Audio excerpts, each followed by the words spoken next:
Denim is in demand at Plato's Closet in West Ashley and North Charleston. Get cash on the spot for everything denim. Bring in your trendy and classic styles of gently used name brand denim. Get paid for your denim shorts, skirts, jackets, jeans, and more. We're looking for denim that is blue, black, or a bold color, and jeans in styles like mom jeans, bootcut, baggy, flared, and ripped. We want everything denim. Sell your denim for cash at Plato's Closet today. Plato's Closet, located in West Ashley on Sam Rittenberg Boulevard and North Charleston on Rivers Avenue. Hashtag no music, no intro. This is one of our biggest episodes of the draft season. Friend to the podcast, the first podcast guest that Ryan and I had on the Saints Block Party podcast. Back then, it was the Saints Twitter podcast back in April of 2020. So we have been around for a while. We feel without kind of you coming on and just talking to us that first episode, Tony, we definitely wouldn't be where we are. But please welcome guest of the pod, friend to the pod, Tony Pauline of Sports Kita. Thank you so much for joining us, Tony, as always, every year as we kind of get into the NFL draft as it's draft season. My pleasure. It's great to be back with you guys. Thanks for the invitation. You know, it's funny. You said the first year was 2020, April 2020. We were in the middle of a pandemic there. We were all locked down. Here it is, 2025. I'm in New York. We had an earthquake on Friday, and I'm looking out my window waiting for the eclipse. Who knows? Are you in the path? It's a little bit north of me in Buffalo, but we'll be able to see it. I mean, what's going to happen next year when you have me on? We're going to have volcanoes or what? Yo, I really don't know. Who knows? I did cause an eruption yesterday. I mean, maybe we'll talk about that. We could start right where that is. You put out you put out something regarding LSU wide receiver, highly respected, talented prospect Malik Nabors, who's expected to go high, maybe probably top 10 in the draft. And you just, essentially what you're standing on is what you report is that, you had heard that he may be a little high maintenance and maybe him going to like a big city or a team in a big city may not be the best for. And I'm surprised the amount of pushback that's been gotten on that because, like, to me, that's not even a character assassination. But I'm gonna let you speak to all the thing that came from your reporting.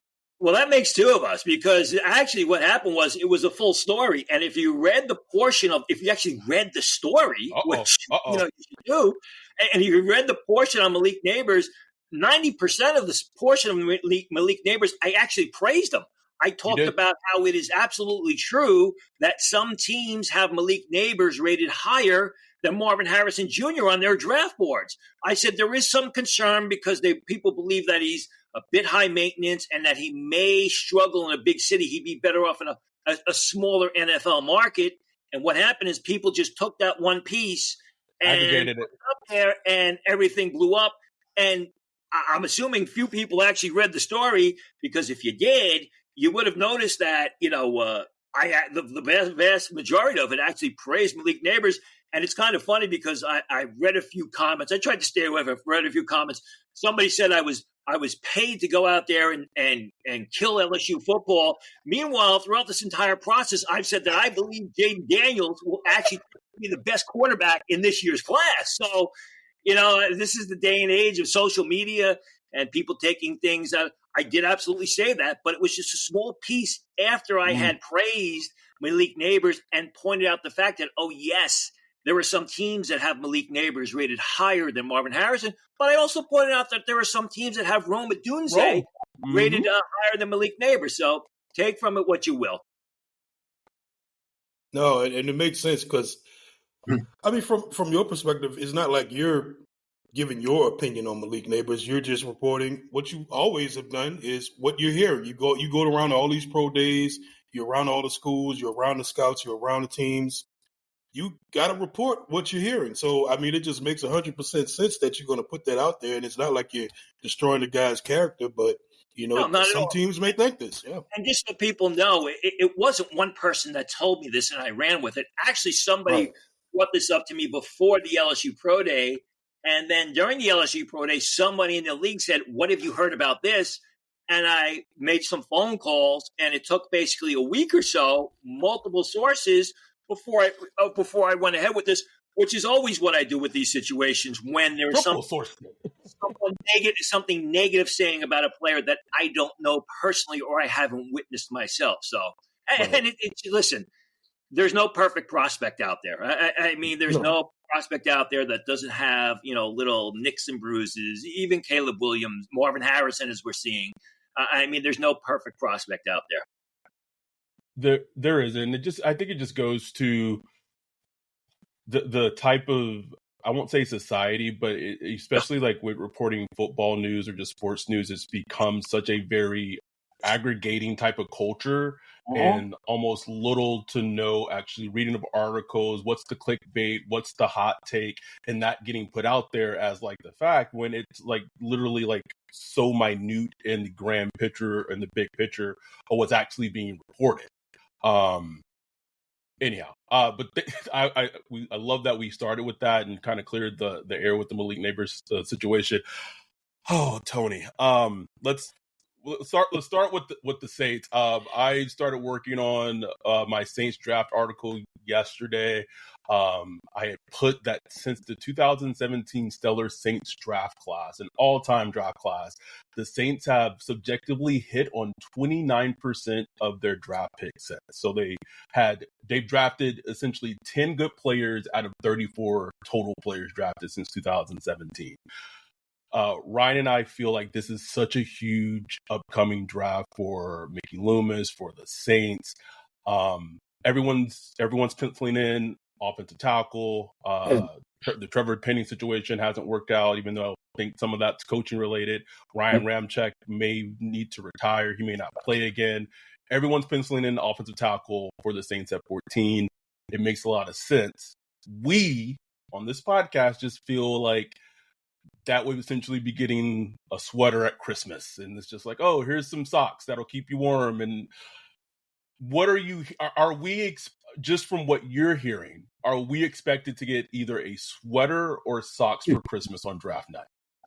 You could get a sweater or socks. You could be surprised. I mean, to prepare for this podcast, I made some calls yesterday to get the sense of what people are hearing about the Saints, guys I know close to the organization. And they say it's going to be either an offensive lineman or a defensive lineman, one of the two right now. Now, draft meetings are going on. So, could receiver play into that? Could a guy like Brian Thomas be added into that mix? Possibly.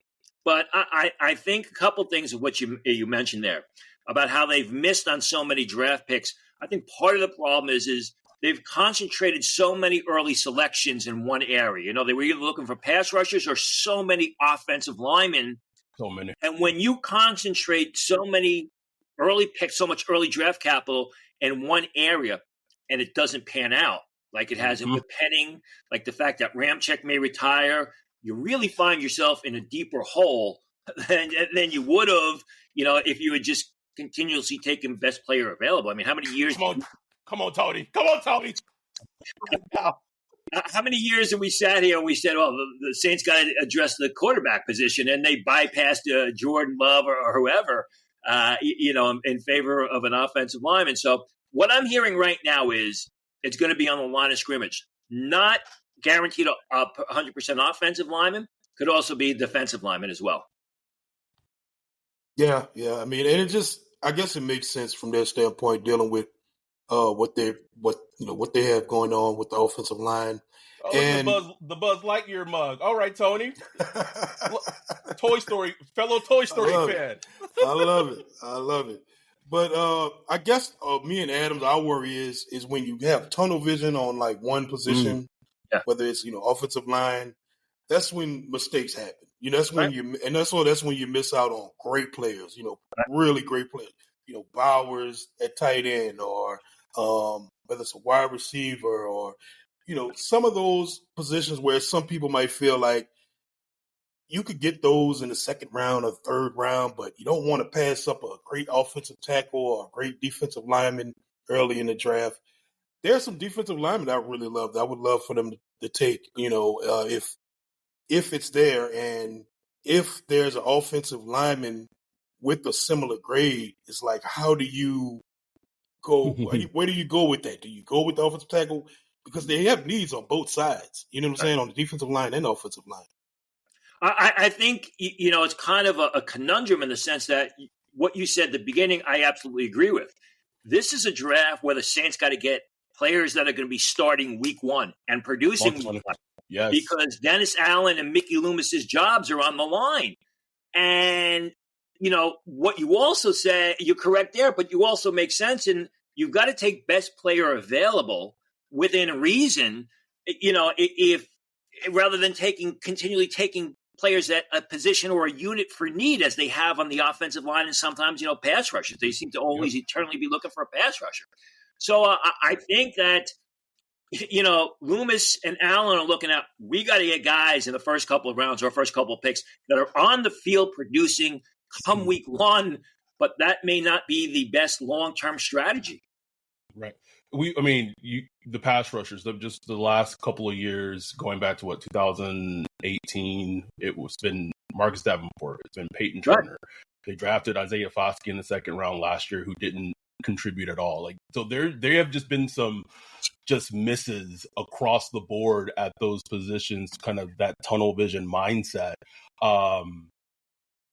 Our draft bay, our draft crush this year is Brock Bowers. I know the reports out there. I think you were kind of the first person on it, kind of saying he's not likely to get past the Jets at 10. Is there any feasible way that potentially Bowers could fall to 14? I doubt it. What I said was he's not going to get past Denver at 12. If Denver doesn't make a move up for a quarterback, the Jets really like him a lot and could take him at 10, and that's turned out to be true. I think what happens is once you get down to that area where does Denver trade up for a quarterback? Who is in that 12th spot? Are they looking at Bowers? Would they be willing to move down for a team that wants Bowers? Bowers is going to be working out Wednesday, the 10th. We're taping this on Monday, the 8th. Excuse me. He's going to be running routes on Wednesday, the 10th. It'll be interesting to see who's there because teams are in the middle of draft meetings. So for a team to send the tight ends coach, maybe a general manager or a director of scouting to watch Brock Bowers run routes, that's pretty significant, and pull them out of draft meetings. That's going to be pretty significant. Bowers is a tremendous playmaking tight end, and I can understand why, he's your draft crush. You look at the Kansas City Chiefs and you look at the New England Patriots, the two dynasties that we've had since 2000. Yeah, they had great quarterbacks, but they also had dominant playmaking tight ends. And that's what Bowers is, which is why I don't think he's going to fall as far as the New Orleans Saints.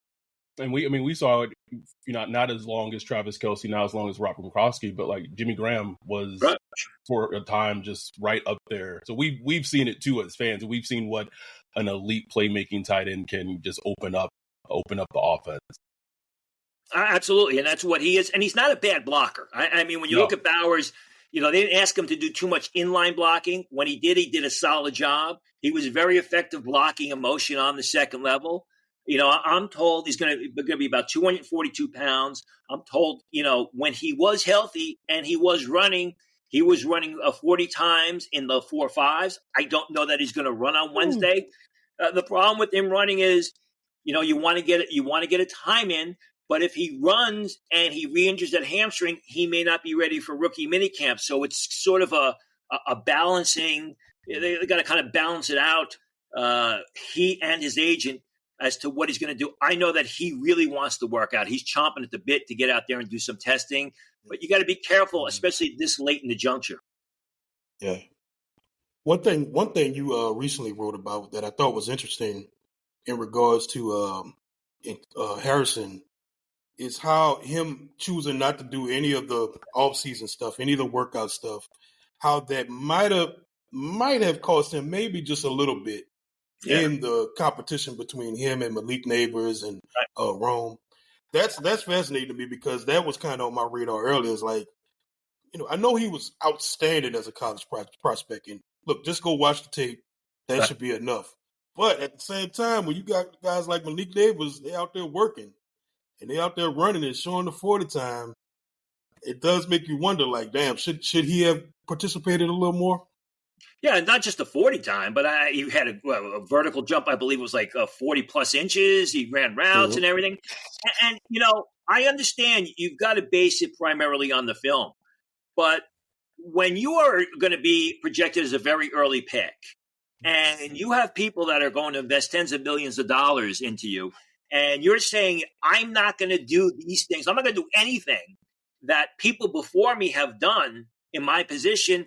That's not going to leave a good taste in people's mouths. I mean, there were some people, Bryce Young, they wouldn't do testing, but they threw. They threw the football, and you've had that through the history of the pre-draft process. I think for Harrison just to say, hey, listen, just base it on the film. And he wasn't as productive last year as a lot of people expected. A lot of that had to do with the quarterback play at Ohio State, Colin McCord, who was just not a good quarterback. He's no longer with the program. But I think it leaves, as I said in the article, which I praised Malik Nabors, and I also said that he's a bit of a high-maintenance guy. I said when Marvin Harrison is doing nothing, he leaves the door open, and Malik Nabors, with his testing, with his showing on LSU Pro Day, has kind of stepped into that opening, which is why some teams grade Malik Nabors higher than they grade Marvin Harrison. It makes a lot of sense. It does across the board. I'm just fascinated to see where all three of these wide receivers go. I think they're all great. They win in different ways, and just follow their careers is going to be really fun. Getting back to the defensive line,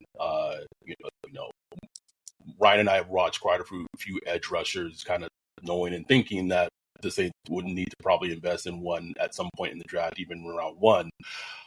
There's one prospect that we watched that is people like his tape, and he just tested athletically. People are high on that. Me and him just really can't stand that we don't want them to draft, and that's Jarrett Verse. And conversely, there's another prospect who we love, but there's injury concerns with Latu, pass rusher out of UCLA. Just give your thoughts on those two prospects who are probably going to be options for the Saints at 14 if they're available. Yeah, I do like Verse, and I kind of came into the season, into my film work, with a bit of a negative attitude on him. It's like, well, here's a small school guy, he's just an edge rusher. But when I watched the film, I saw a guy who was not only a good pass rusher, but he played within the system, and he was instinctive, and he would set the edge to allow his teammates to make plays on the ball handler, and he dropped back off the line and play in space when necessary. He also gave effort against the run. So I did not have a high opinion of Verse coming into the season, coming into my film work. But when I really watched him and saw him develop and improve upon, where he was in 2022 when he seemed to be the flavor of the day, I thought he deserved a lot of credit for that. And then he goes to the combine and he tests faster, tests better than people expected. People were looking at him like a 5'7", 5'7" type of player. He runs in the high 4.5s. So he's a good 10th to 1500ths of a second better. So I do like him a lot.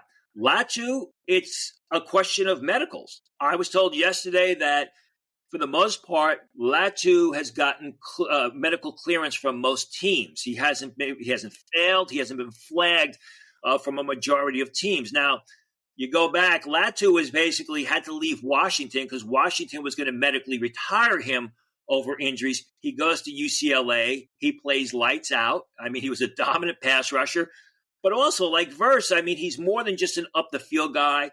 He shows a good change of direction, the ability to get out into space. He didn't test as well as Jared Verse, but that's fine because, I mean, it was only like 5/100ths of a second difference. He's tall. He's got the ability to put on weight, to add some bulk to his frame, which is only going to improve his game. I think Latu is a great story. But with Latu, it's going to come down, and I don't have any information on this, on how highly he is rated by the Saints, and what has the medical staff passed on, to Mickey Loomis and the coaching staff about the medical situation. Are they going to give him medical clearance? I mean, I will say the little, I guess, ray of sunshine is that they're the only team that cleared Chase Young with his neck issue as a free agent. So it's like, let's just get all the guys that maybe have neck issues as long as they're productive and see if it works out for us. And what they're really looking at with a guy like Latu is, will he make it to his second contract? Is he going to be healthy for that second contract? And never mind, is he going to be able to play a 17-game schedule? That's vitally important. So if he gets those gets those checks, and they have him highly rated, you got to assume he would be in the conversation with that selection. Right, and we've looked at a ton of edge prospects. Adam's been doing this thing. We kind of figured out how we could kind of reverse engineer the Saints' athletic profile, just looking at players that they've drafted over the years, as to kind of figure out a prototype that they like to look for. And one guy that propped up when Adam was doing the analysis was a Missouri edge rusher. What's his name? Darius Robinson. Darius Robinson. He was completely off my radar, and then I just started looking at him. What's the story behind him? Is he like a late round? Is he a mid round guy? What's the story with that guy? He's probably going to go late first round. I think people mischaracterize Darius Robinson as an edge rusher. He is more of a complete defensive lineman. I don't think he's as good a pass rusher as some of the top pass rushers in this class, but he's a much better run defender. He goes 6'5" and change, 286 pounds. He can play end in a 4-man line. He could be used in a 3-man line as a 2-gap end. He's only going to get better as he physically matures and gets bigger. He's a good football player. He didn't test all that well, but he's a real good football player. He looks very athletic on film, on the field, rushing the passer, changing direction, getting down the line of scrimmage. And he's got, a Mr. Universe type body with growth potential. So I think there's a chance he goes late first round, maybe the Baltimore Ravens if they're looking for a defensive lineman. If he's not if he's not a first round pick, I think he'll be off the board within the first 5 to 8 selections of round 2. It's just I just watched this tape when kind of going over the project that we do, and I had no idea about him, and I just watched. I was like, oh, he's like incredibly impressive. Like, just he impressed me more in the limited what I saw than I kind of saw from Burst. So I'm just very intrigued by him.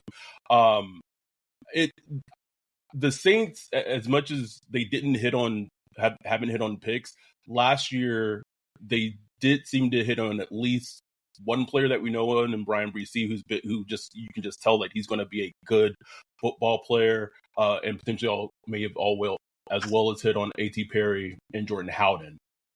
What Byron Murphy II from Texas is super intriguing to me, and it wouldn't surprise me if maybe they kind of double down and kind of going DTs and back-to-back years in the first round to kind of just improve on that. I know that he was getting a lot of buzz for the Vikings, and that's kind of came out of the combine. Where is he in this process? Yeah, actually, I had broken that story from the Shrine Bowl almost a month earlier. Yeah.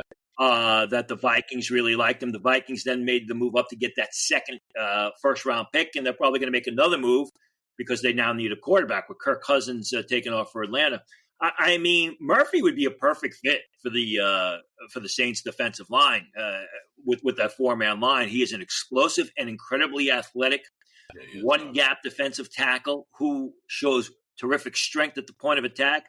I mentioned Darius Robinson looking like he's Mr. Universe. Well, if you were at the Combine and you saw Byron Murphy speaking at the podium, I mean, this guy is jacked. This guy looked like after he was done speaking, he was going to do some poses for people to impress them even more. And he plays that way, too. He's strong. He's incredibly athletic. He's explosive.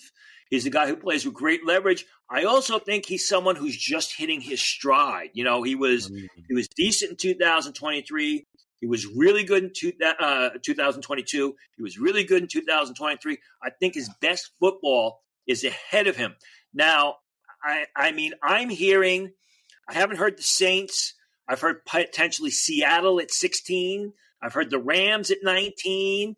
So, I mean, if the Saints do like him, I think they're going to have an opportunity to draft him. this is assuming that Minnesota doesn't make a move and is locked out of a quarterback, because if they're locked out of a quarterback or they can't trade up to get one of the signal callers, I do think that the Vikings would revert back to the Byron Murphy plan with the 11th pick.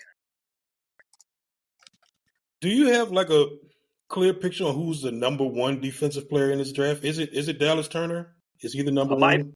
On my board, yes. And that's what I hear all along. I hear the Atlanta Falcons like Dallas Turner. He's very likely the first. He will be their pick at 8. He will be the only top 10 defensive player selected in the draft. That is wild, Tony. That's a wild thing. It is, especially compared to recent years where the top of the draft has been all defense. Now it's all offense. I'll get back to that in a second. But, I mean, Dallas Turner, they need an edge rusher. And I think Dallas Turner, sort of like Jared Verse, even Darius Robinson gets mischaracterized because he's more than just an edge rusher. I mean, anybody who's watched Alabama football the past 3 years understands that 3 years ago, this guy played more of a pure linebacker position. And you could tell right then and there, he was a star in the making. And they basically pulled him from using him in space to putting him up at the line of scrimmage. And he was also outstanding in that aspect. So I think hands down the top defensive player is Dallas Turner. I think he's going to be the only defensive player that has a chance to be a top 10 pick. And the reason is you're going to have as many as 4 quarterbacks taken in the top 10. We talked about 3 receivers who are going to be taken in the top 10. You've got 2 offensive tackles that are probably going to be taken in the top 10. You have a tight end who could be a top 10 pick. You've got more offensive players in the top 10 than you actually have draft selections. And when you look at the needs of the teams, especially the teams that need quarterbacks or receivers, that's going to push the defensive players down a bit. Plus, there's no marquee Trayvon Walker or Aiden Hutchinson type player in this year's draft. Just a fascinating thing. I wanted to hit on the JJ McCarthy thing. It's such a. I listened to your little episode or the clip you talked with Tom Corrent of the Patriots, and just I think you worded it perfectly when you said you understood why he may get drafted high, even though you don't like. That's how me, Ryan, and I see him too. Where is JJ McCarthy going to end up being drafted? Because to me, it's like his draft selection and Penix's draft selection are the 2 biggest, most fascinating things I'm wanting to see where they go. I mean, McCarthy could go 3, like I mentioned, to the Patriots. He could go 4 if he gets past the Patriots, or if the Patriots trade down. He's going to be a top 10 pick. He's going to be it could be a top 8 pick. He could be a top 4 pick. And I agree with you. I mean, it's a combination of, number one, the guy did a lot of winning at Michigan. You can't take that away from him. And the fact is, like a lot of Michigan players, his interviews have been phenomenal. I mean, you watch J.J. McCarthy on film. Yeah, he's only throwing the ball 14, 15, 16 times a game, but he shows great moxie. He shows great confidence. He's a great leader, and that has projected well over into these interviews. And that's what teams want at the quarterback position. And although I'm not a huge fan of J.J. McCarthy being a top 15 pick, never mind being a top 10 pick, football coaches do exactly that. They coach football players. And then when they see a J.J. McCarthy, 6'2", 219 pounds, they see his movement skills. They see the way he's lead the offense. They're like, we're going to coach him. We're going to coach the best out of him. And we're going to teach him to go from throwing the ball 16 times a game to throwing the ball 30 times a game. So there's a lot of risk in that, as we've seen time and time again at the quarterback position, the Zach Wilsons of the world, the Sam Darnolds of the world. I'm here in New York, the Daniel Jones of the world. A lot of times it doesn't pan out, but there's such a need at the quarterback position. And I think in years past, with that rookie salary cap, it makes them more tolerable. They are more tolerable within organizations as opposed to, say, fans, like, you talk about all the busts that the Saints have had, the organization's like, well, we can replace these guys in future years because football's such a here and now game. But we'll see. I just think that J.J. McCarthy is going to be the epitome of a quarterback, excuse me, that is going to be overdrafted. because of the team's needs at the quarterback position. Right. And that's the thing about him. It's like, I like J.J. McCarthy. It's such a projection that you have to do, especially when you talk about the top 10. It's just so because he's so polarizing, and everybody I see talk about him has to add that little caveat. It's like, hey, I wouldn't do it, but seems like teams are going to do it. So right? It's strange. It's so strange to me. I'm so fascinated to see what actually happens on draft night. Another player we mentioned was Michael Penix, player I love. I would love for the Saints to draft him. Please. Just the arm talent and all that stuff. I think he's going to be a solid pro. But I've seen him mocked everything to the second round, to the mid first. I mean, where is this guy going to go? I think if there's a fifth quarterback in round one, he could be that guy. Maybe a team trades in the bottom of round one. I mean, Penix, good and bad with Penix when you watch the film. I mean, the good is you talk about the arm. He's a tremendous vertical passer. He makes some incredible throws down the field, used his weapons well. But there's a lot of inconsistency there. There's a lot of streakiness there. You don't know what you're getting from Michael Penix from one series of downs to another, sometimes one quarter to another. You just don't know because there's a lot of streakiness there, which is a dangerous thing at the quarterback position. Plus, there's the age. Plus, there's the past injuries. And when a guy's 24 years old, they're looking at he doesn't have the same ceiling as a guy like J.J. McCarthy, who's 3 years younger and doesn't have all the injuries. So, you got to put that all together. I think Penix has had 2 outstanding years at Washington. He deserves a lot of credit. I don't think he's going to he will go later than the mid part of round 2. If he does, it's because there's been red flags there because of the age and the injuries combined. Yeah. So I feel like we got the hint that maybe we could get like some socks and a sweater at Christmas, and then like we just completely didn't talk about any of what the socks and sweaters may be. We've seen, and Ryan and I, we applaud people like you who watch offensive line film and tape. It's just we like the flash, we like edge rushers, right receivers, but like O-line, like we can't do it. We've seen players like the offensive tackle from Penn State, Olu, get mocked to the Saints. We've seen Fuaga from Oregon State get mocked to the Saints. JC Latham from Alabama. What are we? You don't have not too long, but like, who are those players in a nutshell, and kind of what would they bring to any team that were to draft them? I think Fashanu is really being underrated at this point in time. The guy was talked about as a top 5 pick, and now all of a sudden he's fallen off. He had 3 outstanding years at Penn State. He is a premier pass protector. His hands are a little bit small, 8.5 inches. I don't know how important that is, but there really hasn't been a top offensive tackle drafted that has had hands under 9 inches the past 20 years or so. But you watch his mobility, you watch his footwork off the edge, you watch his movement skills, and I'm a left tackle guy. I like those Jonathan Ogden types of players, and Fashanu fits that sort of mold. If hand size isn't important to you. Fuaga is, he's more of a right tackle, where Fashanu's your left tackle, Fuaga's your right tackle. Some teams have Fuaga in at guard on their draft boards. He's big. He's powerful. He moves relatively well.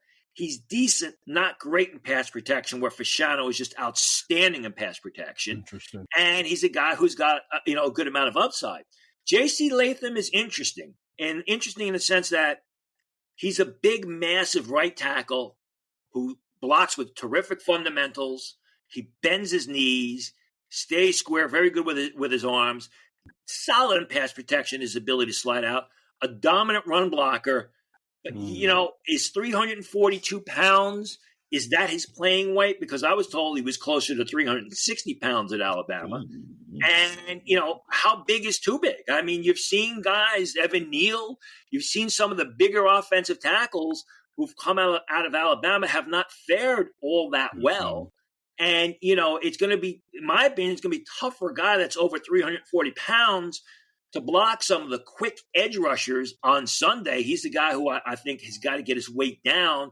It's got to keep it down. In New York, you saw what happened with Mekhi Becton here when he ballooned up. So with Latham, terrific right tackle, but is he too big? I think, what are they going to – is Penning going to stay at left tackle, or are they going to try and move Penning to right tackle?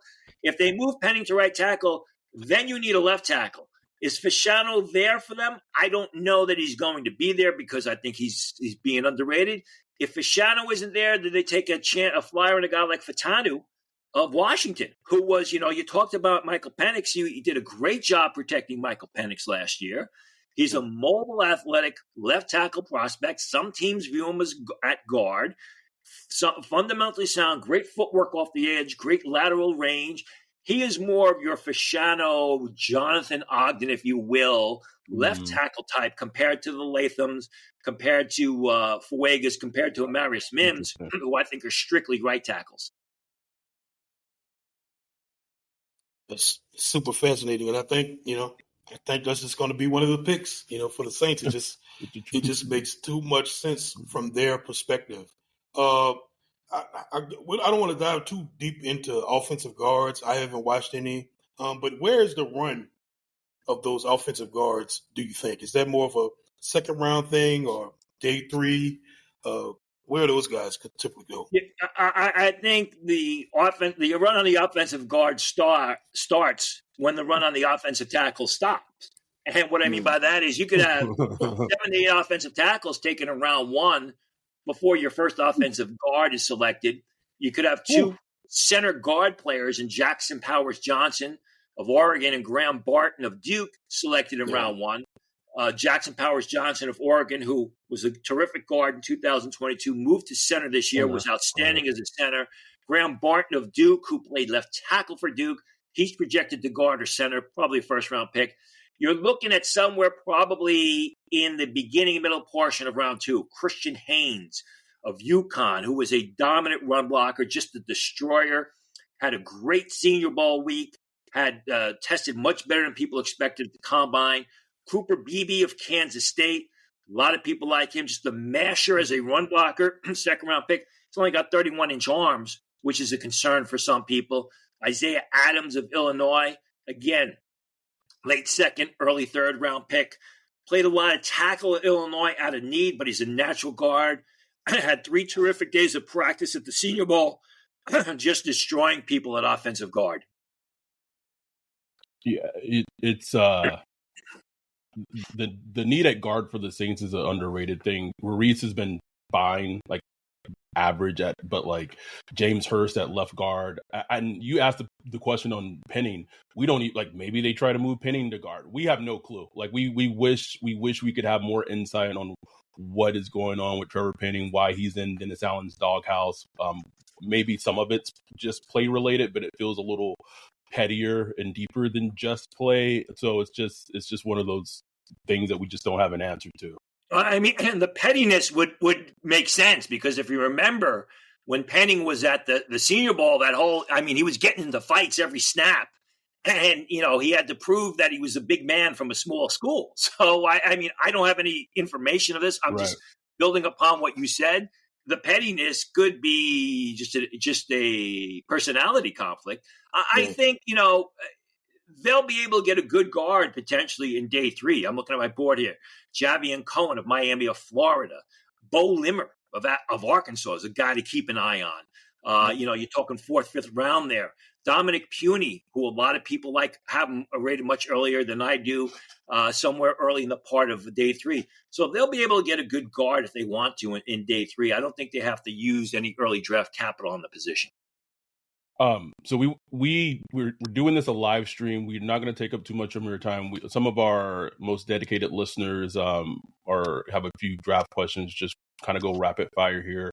What team will surprise us? And this is from Mark. What team will surprise us the most in terms of how they move this draft? You got to look at number 3 with the Patriots. I mean, they're sitting there at 3. Quarterback is the default position. For the most part, they have a brand new head coach. They got a brand new general manager or de facto general manager in Elliott Wolf. Do they sit there and take a quarterback? Is that quarterback Drake May? Is that quarterback J.J. McCarthy? Or do they trade down? So I think the first two picks are going to be pretty much locked in with Caleb Williams and Jaden Daniels. I think that's the way it's going to go. I think that's the way it should go. So really early on with New England, that is something that can set the tone, because do they trade down? How far do they trade down? It's going to be a quarterback at 3. We just don't know what team's going to be selecting that quarterback at 3. Interesting. Dante says, when do you think the first running back will come off the board, and how do you view that position in this year's draft? Yeah, there's no dominant player at the position this year's draft. I think it's going to be late in round 2 when the first running back comes off the board. I think it's going to be Trey Benson of Florida State. I think there is a good amount of 3rd and 4th round running backs that are situational ball carriers at the next level. Trey Benson of Florida State, Blake Corum of Michigan, Jonathan Brooks of Texas, who's a terrific running back coming off a knee injury. He could be great value. Marshawn Lloyd of USC, Jalen Wright of Tennessee, who a lot of teams really like because he's so explosive. Will Shipley of Clemson. I think you're looking at late 2nd, early 3rd round for those guys who I think are going to be real good rotational backs at the next level. It's not like they're going to be top 10 backs and asked to be feature ball carriers. They're going to be asked to be pass catchers out of the backfield, come in on 3rd down, get them the ball in space. I think all those guys will do really good in that sort of role at the next level. Last one we have from me is, you mentioned potentially Brian Thomas Jr. at 14 for the Saints, maybe being an option. Ryan, I think that would be a pick where we would be happy about it, even though we probably don't love him as much as a player as most seem to do. We have some concerns with his kind of inconsistencies and his his drops and kind of concentration things, but he tested great. Just if you could, just what are your thoughts on Brian Thomas Jr. As a player? Yeah, I absolutely love Thomas. I think he's a guy who is just starting to hit a stride. I think his best football is ahead of him. You mentioned the testing. No one expected him to run 4.33 at 209 pounds. He looked like a fluid, smooth receiver at LSU with a big body who could win out for the contested throw. And then he goes and runs a 4.33. So he's got the speed. You just have to coach him to play to that speed. I think the sky is the limit for this guy. LSU people who think that I hate the program, listen to what I'm saying. And I think if he's probably going to be underdrafted in the sense that he's probably a mid-first round talent who's going to go in the second half of round 2. But I think if he's coached correctly, he's got enormous amount of ability, and he could develop into a real good number 1 receiver at the next level. No doubt in my mind. It's a bit of a jump to get there, but he's got that talent. And a last one for me, we didn't touch much on wide receivers. The 2nd round, seems like there's a ton of wide receivers in the 2nd round that the Saints could possibly get. I love Leggett is one of my favorites, but there are so many. Any guys that you have a big eye on in the 2nd round? Well, there's a bunch of them. How far does Devontae Walker of North Carolina, where does he fall into? He's probably going to go top 15 of round 2. Roman Wilson of Michigan is a guy that a lot of players, a lot of teams like. Great route runner, terrific pass catcher, tough receiver, could also double as a return specialist. A lot of teams like Ricky Pearsall of Florida. We're talking about guys who tested much better than he expected. He's a great route runner. He's got incredible hands. And then he goes and he runs in the low 4.4s, high 4.3s at the combine faster than anybody expected. I like both kids out of Washington, Jalen McMillan and Jalen Polk. Everybody talks about Roma Dunze, as well they should. But, McMillan was the guy there who was able to separate and catch everything. He's quicker than Dunze, doesn't have the size, not the game controller, but he's a very complete receiver. And then if you're looking for the bigger guy, you got Keon Coleman out of Florida State, who I think has fallen a bit. Ran 4.6 at the combine, has not done shuttles, is not going to run shuttles before the draft, which, he's more of your contested catch receiver, which devalues him as far as the draft is concerned, but you still need that type of guy. You mentioned Xavier Legette. Legette is sort of a poor man's Brian Thomas in the sense that he's super fast. He catches the ball well, but he's got to complete his game. He's got a great amount of upside.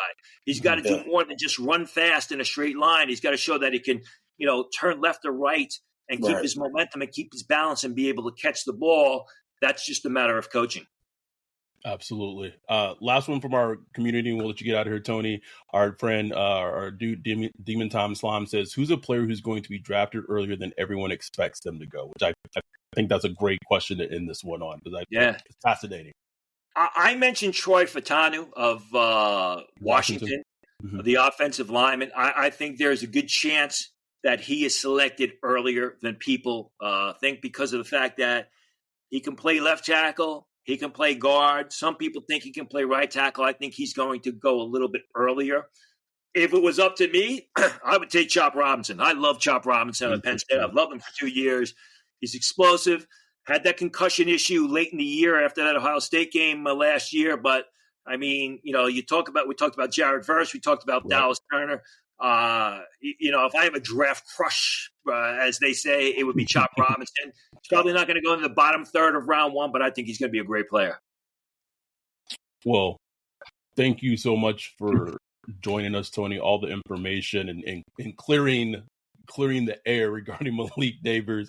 It's always a pleasure and honor when you come on, and it just kind of shows how far we've kind of come in these 4 years, and what, again, we wouldn't be here without you taking the time and having that first episode with us 4 years ago. So thank you so much, Tony. We really appreciate it. And thank you for your time. My pleasure, fellas. We'll see you next year. See you, Tony. Have a good one. Take care.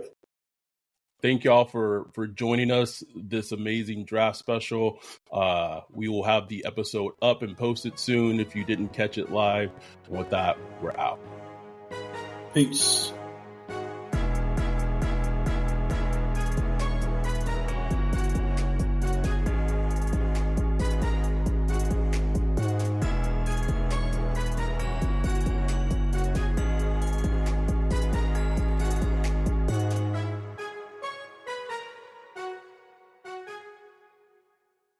Denim is in demand at Plato's Closet in West Ashley and North Charleston. Get cash on the spot for everything denim. Bring in your trendy and classic styles of gently used name brand denim. Get paid for your denim shorts, skirts, jackets, jeans, and more. We're looking for denim that is blue, black, or a bold color, and jeans in styles like mom jeans, bootcut, baggy, flared, and ripped. We want everything denim. Sell your denim for cash at Plato's Closet today. Plato's Closet, located in West Ashley on Sam Rittenberg Boulevard and North Charleston on Rivers Avenue.